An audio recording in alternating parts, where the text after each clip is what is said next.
Hi, my name is Sharon, and today we're talking about perfectionism and is it really self-sabotage?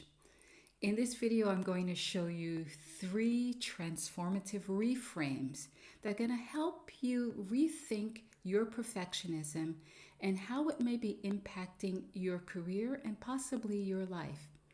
These are all techniques that I use to take my career from growing up in the housing projects in the Bronx to making six-figure salary working for large corporations. After watching this video, you're going to have a shift in the way that you view your work. And equally as important, those around you are going to have a shift in how they perceive your contribution in the workplace. So let's get started. The first thing that I'd like for you to consider is, what is perfection protecting you from? Normally, we have a reflex. When we're afraid to put something out into the world, we work on it for hours or days or weeks or months because it's simply not ready. But what's really the driving force behind that is that we're afraid of the reaction that we're going to get from the world.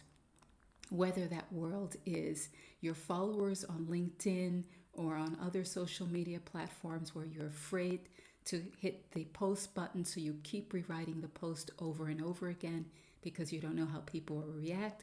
Or maybe it's that presentation that you're working on that you have edited for the 47th time. Or maybe it's the email that you want to send to your boss or to the team that you've edited hundreds of times, you've put through Claude and AI to rewrite it, but you're still not able to hit the send button. Normally what's driving that is you're afraid of what the reaction is going to be on the other side. But I'm here to tell you that the reaction that you get is information. It may be information that you weren't expecting, where people will be pleased, they will affirm what you've said, they will compliment you, or they will give you what it is that you were asking for. On the other hand, you may get constructive feedback, but constructive feedback is also information. That's something that you can work with. That constructive information allows you to improve for the next time, to change your approach. It allows you to examine how you communicated in the first place and then shift it up so that it meets the needs of the person on the other side who is receiving that information.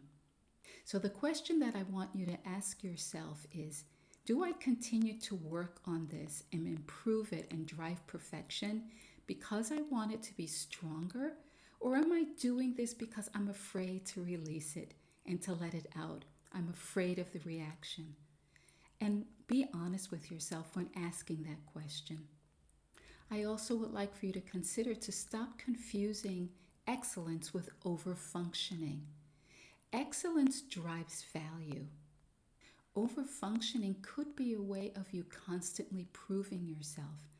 And I speak from experience here.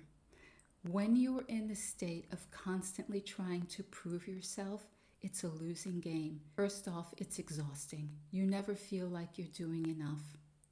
The other thing that happens is when you're in this state of constantly proving yourself, you are focused more on getting tasks done than being strategic. And so you become known as the taskmaster. Put it on this person's desk. We know that they'll get it done. We know that they will work countless hours to finish it. But what's not being said in the same sentence is, we know that this is a person who is a strategic thinker. We know that this is a person who's working so hard that they are going to be up for the next promotion. Because guess what? When you are in this state of working hard and being known as the taskmaster, that makes it so comfortable for the people you report to. They will leave you in your position, and every single promotion opportunity will go to someone else. And the reason for that is it's comfortable for them. Why would they disrupt having someone who always grinds and gets the work done? Moving you out of that position will make their lives uncomfortable. So the danger of driving perfection and always being in this perfection and execution mode is that you are not seen as someone who is strategic or promotable. You're seen as someone who's a doer who gets tasks done. Think about what perfection does and what is the cost of not changing it? Because there is indeed a cost for you. When you are always in execution mode, this is costing you opportunities. This is costing you visibility. This is costing you the possibility to meet and to talk to people who could have a positive influence on your career. Beyond that, it's costing you energy which you probably cannot afford to spend.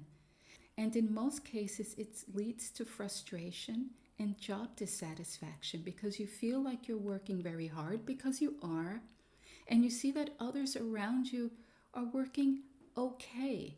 Their output is not as great or as impactful as yours, but on the other hand, they're getting promoted, they're getting acknowledged, the accolades are going to them.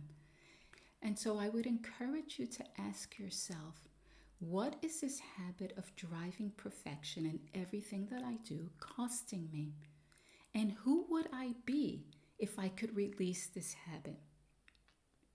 I'm not trying to suggest that you not deliver quality work, but there is a difference between delivering quality and driving yourself crazy trying to get things to a perfect standard which you have defined for yourself, not others. If you're interested in getting a personalized strategy for your career, click below and book a one-on-one clarity call with me. You'll be surprised at how much we can accomplish in 1 hour. See you next time.